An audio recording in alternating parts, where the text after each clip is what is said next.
Hindi kayo po pwede rito kay Laika. Toro, Bren. Ha? Wala na. Ano? Oy, Tiniente. Ayop ka. Pinatay niyo si Ayangwa. Tinadtad niyo ng bala. Walang kabuhay-buhay. Ano? Ipinagtanggol lang namin ang aming sarili, Tiniente.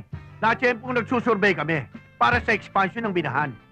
Walang kabog-kabog. Pinaputokan kami kung hindi naman kami lumaban eh. Oh, di kami pa napuruan. Hindi humahawak ng baril si Ayangwa. Dapat nga, Tiniente, pasalamatan mo kami. Nailigpitan namin ng kriminal. Nakapatay siya ng tao ko. Maaring makalusot kayo ngayon. Pero tsatsakin ko. Yan ang huli. Yan naman ang hirap sa'yo, Tiniente.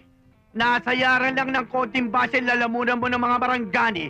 Kung umarte ka, daig mo pa isang tunay na kalingga. Kaisa nila ako. Isa akong kalinga. Siya nga pala.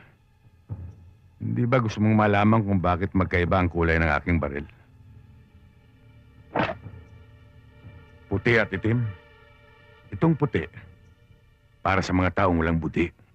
At itong itim, para sa mga taong may itim ang buto, na katulad mo. Sige! Nang matapos ang maliligayang araw ninyo,